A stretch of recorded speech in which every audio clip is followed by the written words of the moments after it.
You were there an hour ago? Laughing even. Someone made a joke and you responded at exactly the right moment, and for a second it felt like you belonged in the room.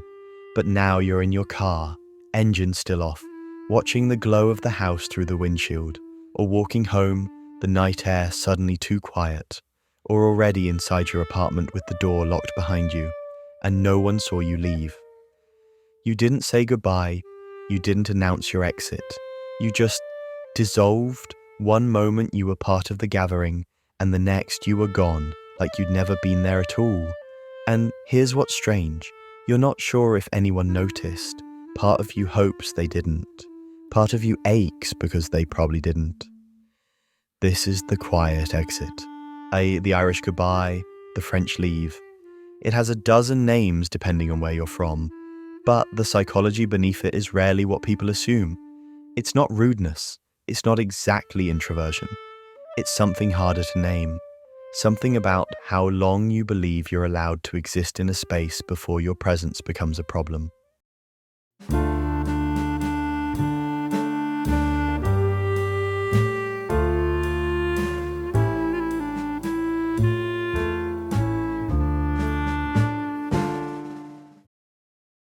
There's a specific feeling that precedes the vanishing. I'm not sure what to call it. It's not anxiety, not really. It's more like a timer going off somewhere in your chest. A quiet alarm that says you've been here long enough. Leave before they wish you would.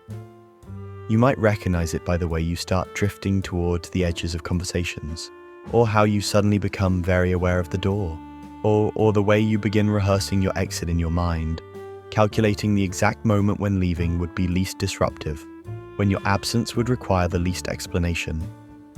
It's not that you want to leave necessarily. Sometimes you're having a good time, sometimes you're genuinely enjoying the people around you, but there's this pull, this sense that you've reached some invisible limit, that your welcome has an expiration date you can feel approaching even when no one else seems to notice it. And so you go quietly, without ceremony, because announcing your departure feels, presumptuous, like assuming anyone would care enough to want a goodbye. That's not quite right either. It's more like announcing feels like asking for something, for attention, for acknowledgement, and asking has never felt safe. I keep coming back to this pattern. The way it shows up is not just at parties, but everywhere. The way some people move through social spaces is like they're always half leaving, as if they've never fully arrived, because arriving would mean committing to being seen, and being seen has conditions they learned long before they had words for them. Maybe it started with family dinners, the ones where you learned to read the room before you spoke, where you figured out without anyone telling you directly that there was a right amount of you to be. Too quiet and you were weird, distant, ungrateful. Too loud and you were too much, attention-seeking and exhausting. So you learned to calibrate, to offer exactly enough of yourself to be acceptable, but never so much that you become a burden. You learned that presence was something you had to earn, moment by moment, by being useful or entertaining, or invisible enough not to cause friction. I don't know why that specific memory keeps surfacing. Dinner tables, the way you'd watch the adults' faces to see if the conversation was going well, the way you'd sense when someone's patience was thinning, not through anything they said, but through something in the air, something in the pauses between words, the particular sound of a fork being set down just a little too hard, the way your mother's jaw would tighten before she changed the subject. And you'd adjust, you'd shrink a little, you'd excuse yourself before being asked to. You'd go to your room before the tension built because it was easier to disappear than to be the reason everything shifted. Or maybe it was birthday parties, not yours, other kids. Standing at the edge of group games, laughing when everyone laughed, but always with one eye on the clock, always with this sense that you were there on borrowed time, that at some point the host would realize you didn't quite fit, and it would be better to leave before that moment arrived than to witness it. These aren't dramatic memories, they're the kind that fade into the background of a childhood, barely noticeable, the kind you might dismiss as normal, because in some ways they are. Everyone learns social cues, everyone adjusts to their environment. But for some people, the adjustment goes deeper. It becomes, I'm not explaining this well, it becomes foundational, the default setting, you stop consciously calibrating and start just being someone who never fully settles into a room, someone who's always aware of the exit, someone who's learned that the safest version of belonging is, I think, the kind you can walk away from before it walks away from you. Something like that. Where was I going with this? Right, the adult version, the way this shows up now. You might be someone who's great at parties for exactly 90 minutes, funny, engaged, present, and then something shifts, the timer goes off, and suddenly you need to leave with an urgency that feels almost physical, even though nothing has changed in the room around you. You might be someone who feels a strange relief when plans get cancelled, not because you don't like people, you do genuinely, but because the absence of social expectation feels like a weight lifted, like permission to exist without monitoring how much of you is acceptable. You might find yourself standing near doors at gatherings, not consciously choosing to, but drifting there, finding reasons to step outside, to get some air, to check your phone in the hallway, creating small exits before the big one. And the vanishing itself, leaving without saying goodbye, it's not that you don't care about the people you're leaving. It's that, this is the part I'm less sure about, it's that saying goodbye would require you to believe your leaving matters, to assume that people would want to know you're going, and that assumption feels dangerous somehow, arrogant, like claiming space you haven't earned. There's an exhaustion in this, a constant low-level fatigue that comes from monitoring your own welcome, from scanning rooms for signals that you've been there too long, from managing your presence as if it were a resource that could run out, or worse, overflow. You become excellent at reading people, at sensing shifts in energy, knowing when a conversation is winding down before anyone else does. These are skills, in a way. They make you perceptive, attuned, careful. However, and they also prevent you from fully being in the moment, because part of you's always watching, always calculating, always ready to leave before being asked to. It's like being a guest in every room, even the ones you technically belong in. Actually, no, that metaphor isn't quite right. Guests are expected to leave. This is more like, I don't know, like being present on a technicality, like your ticket to the room could be revoked at any moment, so you keep it in your hand instead of putting it away. That doesn't quite capture it, but it's close. The psychology here has a name apparently, several names. Psychologists discuss attachment styles, the patterns we develop in childhood that influence how we connect with others throughout our lives.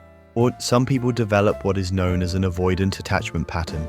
It's not about avoiding people, it's about avoiding the vulnerability of needing them too much, of staying too long, of wanting something you've learned to expect will be withdrawn. There's also something called rejection sensitivity, a heightened awareness of potential rejection, a tendency to see signs of it even where none exist. People with high rejection sensitivity often leave before they can be left. They withdraw before they can be withdrawn from. It's preemptive, protective, and exhausting. I'm not sure if knowing this helps, but there's something in having words for it. Understanding that this pattern isn't random. It's not just a matter of personality, nor is it a character flaw. It's learned. It's adaptive. It's what your nervous system decided was the safest way to exist in spaces where full presence felt like a risk. The brain that learned early to monitor its welcome doesn't just forget that lesson. It permeates every room, every conversation, every party. It keeps watching, keeps calculating, keeps you half present, half ready to disappear. The cost of this is hard to measure. It's not dramatic. It doesn't announce itself. It's the relationships that never deepen because you always leave a little early, always hold a little back. It's the invitations that stop coming because people assume you don't want to be there, because you're so good at leaving that they've stopped expecting you to stay. They stop asking, and you tell yourself that's fine, that you prefer it this way, but there's a hollow feeling when you realize someone planned a gathering and didn't think to include you, not out of cruelty, but because your pattern of vanishing taught them you weren't really interested. You train them without meaning to expect your absence. It's the loneliness that exists even inside connection, because you can be surrounded by people who genuinely like you, who want you there, who would notice if you left and still feel like you're borrowing time, still feel like the welcome could expire at any moment. It's never fully settling into a sense of belonging, never putting down your coat, never letting yourself believe that you're wanted rather than tolerated. That weight. And there's a grief in this. I think that's the part people don't see. The grief of wanting to stay and not knowing how, of watching other people linger at the end of parties, talking easily, not checking their internal clocks, not scanning for signs that they should go, and wondering what that would feel like, to just be somewhere, to trust that your presence is acceptable without constantly proving it. There's grief too, for the version of yourself that might have existed if you'd never learned this. The one who could have stayed, who could have lingered without anxiety, laughed without watching the door, said goodbye without it feeling like an apology for having been there at all. That version never came into existence, and you can't get them back. You can only notice the absence sometimes in quiet moments, the shape of someone you might have been. That's the ache beneath the quiet exit. Not that you wanted to leave, but you never learned how to stay. There's something I want to be careful about here, because this isn't everyone who leaves parties early. Some people genuinely just prefer quiet evenings. Some people have limited social energy and are aware of their limits. That's healthy. That's self-awareness. But there's a difference between leaving because you're full and leaving because you're afraid, between honoring your capacity and fleeing before your welcome runs out. The difference is in the feeling that follows, the relief that's mixed with something else, a sadness you can't quite name, and a wish that you could have stayed without the alarm going off. If you recognize that feeling, if you know the specific weight of standing in your car in a dark parking lot, watching other people's silhouettes through the windows, wondering if anyone noticed you left, if you've ever ghosted your own friends, not out of disrespect but out of something closer to self-protection, then maybe you understand that the vanishing isn't about the party at all. It's about a question you've been carrying much longer than tonight. How long am I allowed to be here? That's the question, isn't it? Not always conscious, not always formed in words, but humming underneath every gathering, every conversation, every room you enter. How long before I become too much? How long before they've had enough? How long before the invitation is quietly revoked? And you've gotten so good at answering that question preemptively, at leaving before the answer arrives. By controlling the exit, it can never be controlled. It makes sense, it's logical, even if every room has a limit, and you can never quite tell when you've reached it, then leaving early is the safest strategy. You protect yourself from the moment when welcome turns to tolerance, turns to relief that you're finally gone. But here's what that strategy costs. You never get to test the alternative. You never stay long enough to discover that maybe you were wrong about the limit. Maybe people wanted you there longer than you believed. Perhaps your presence wasn't a burden, but something else entirely. I don't want to say gift because that sounds too neat. However, there was something that didn't need to be apologized for. You'll never know because you always leave too soon. That's the prison of it. The self-fulfilling nature. You leave because you're afraid you're not wanted, and because you leave, you never get evidence that you were. I don't have a clean answer to this. I'm not sure there is one. But I think part of it starts with noticing. Just noticing. The next time you feel that timer go off, that internal alarm saying, leave now, leave before it's too late, what if you just noticed it? Didn't obey it immediately? Didn't fight it either? Just acknowledged, there's that feeling again. The one that tells me I've been here long enough. And then asked gently, is that true? Or is that just something I learned to believe a long time ago? Maybe you still leave. Maybe the feeling is too strong to argue with.